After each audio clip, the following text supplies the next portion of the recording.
Hi all, I have yet another game for you from the Chessable Masters. Today Group B started and there has been some great games and I want to show you at least two of them and maybe more tomorrow for sure. Group B consists of MVL, Caruana, Nepomniachtchi, Ding, Anish Giri and Tima Radjabov.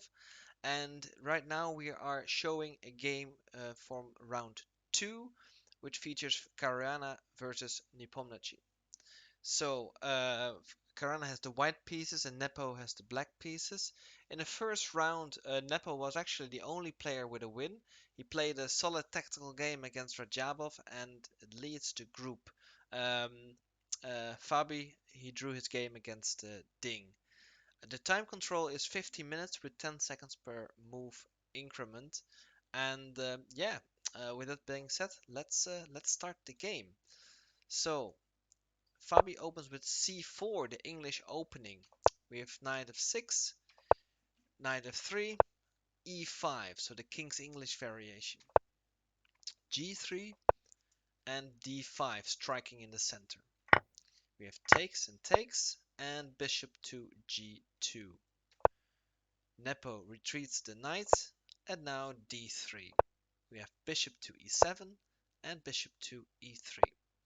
We have castles, rook to c1 and rook to e8. So far, all normal developing moves. Knight to f3, knight to c6, castles, and bishop to f8. We have bishop to g5, attacking the queen. We have queen to d7, and now we have a3.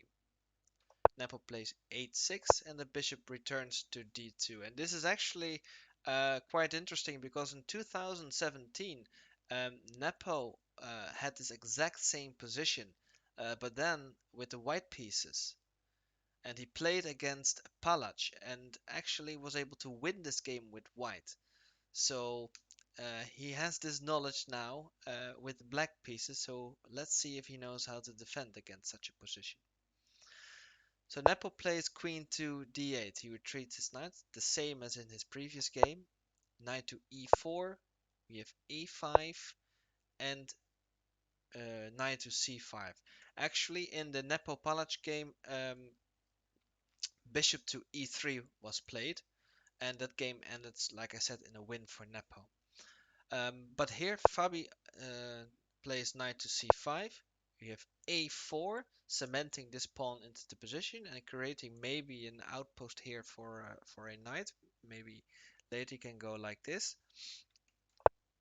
So we have queen to c2, rook to a7, um, making sure that if he moves this knight, there will be no tricks with this bishop and this knight eyeing this b7 pawn. So rook to a7, rook f to e1, and now knight to d4. So yeah, if you don't capture, the knight goes to b3, which could be well, maybe not now, but after you exchange the bishop for the knight.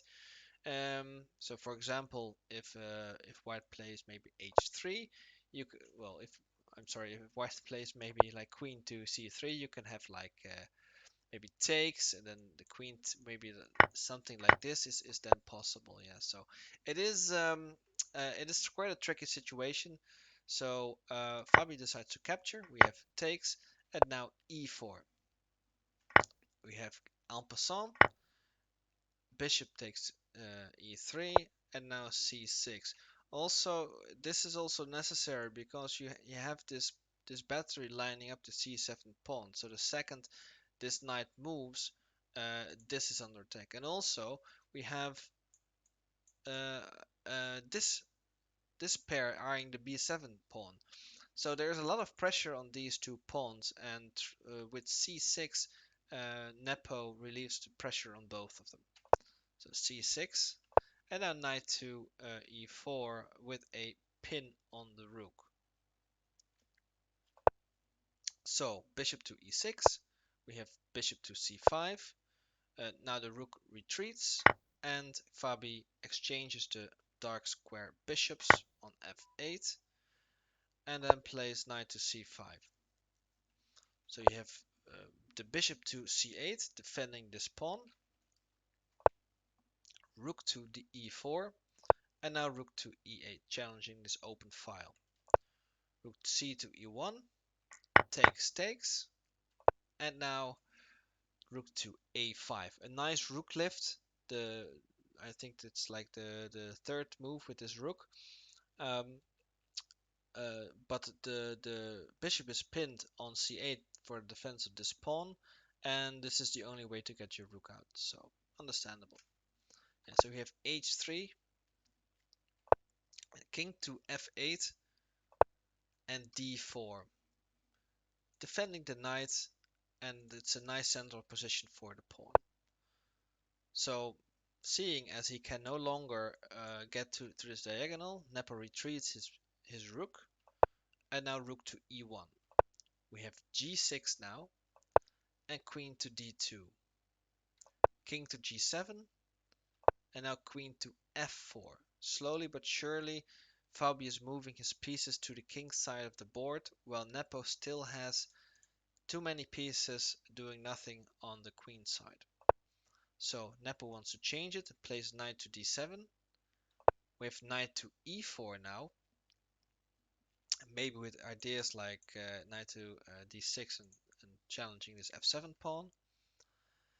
And now Nepo sees his chance and thinks, finally I can let my rook go free. He plays it to a5, but unfortunately for Nepo, this instantly loses the game. So, how will Fabi win? I will give you a few seconds to find out.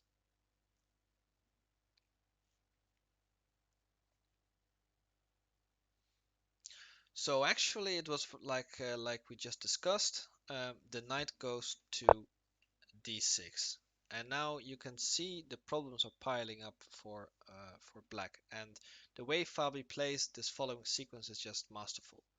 So you have knight to f6 now.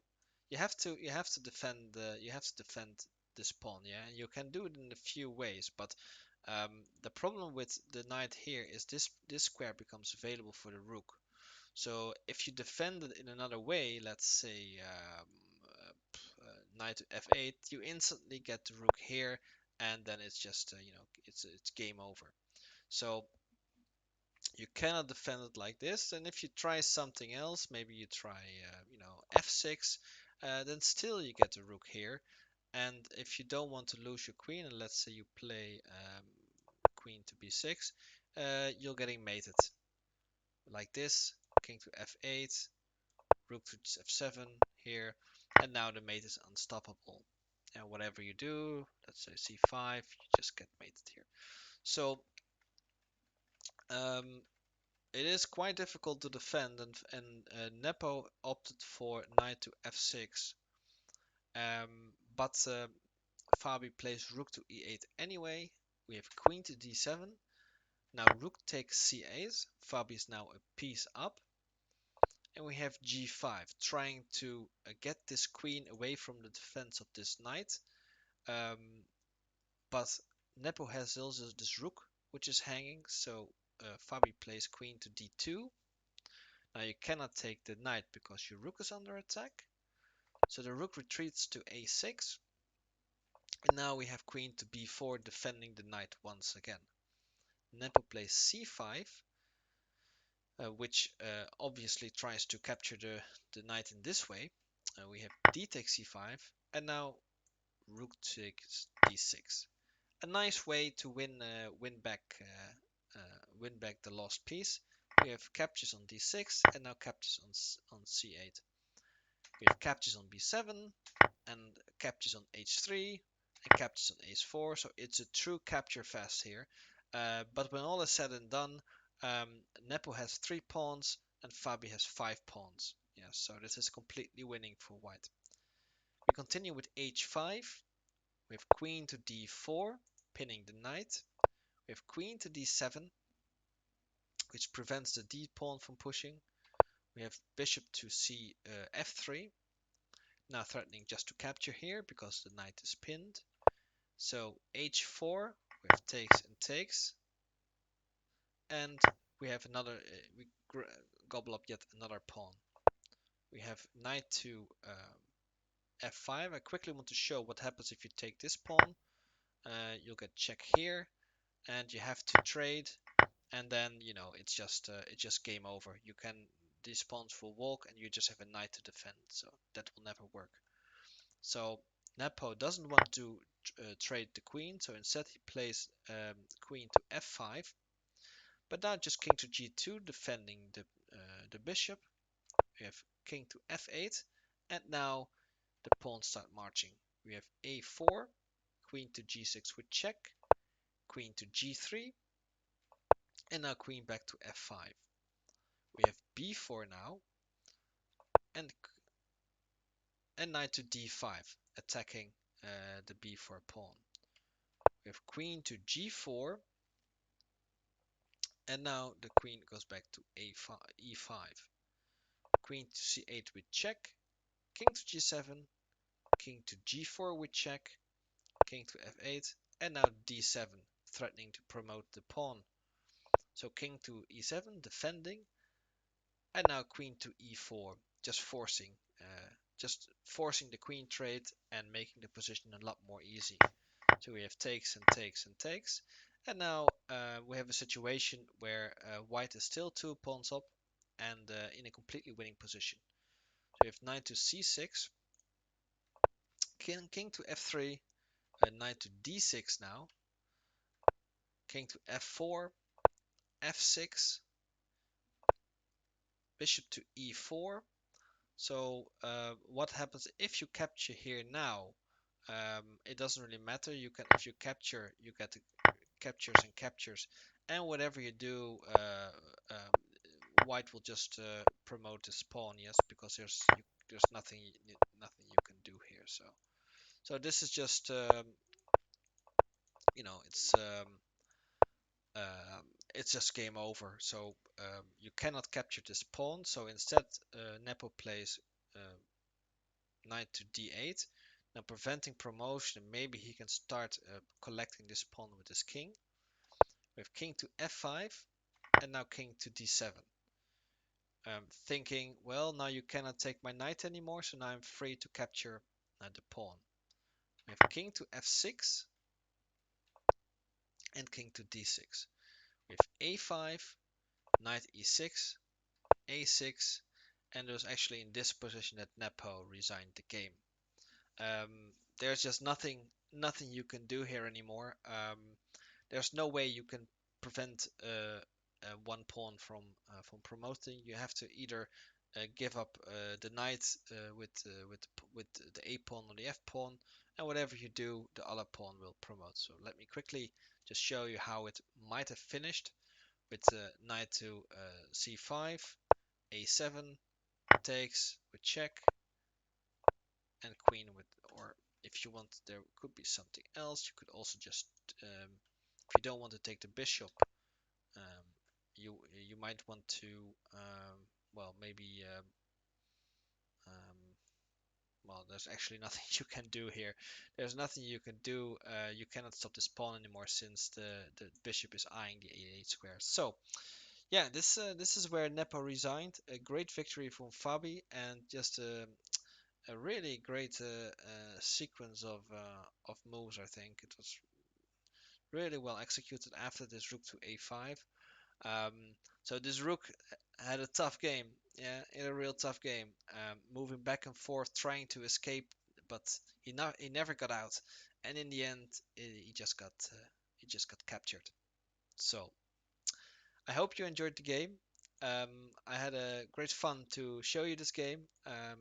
I have more games to come, maybe tonight or tomorrow. If you liked the video, please like, comment, subscribe, and I'll see you in the next one.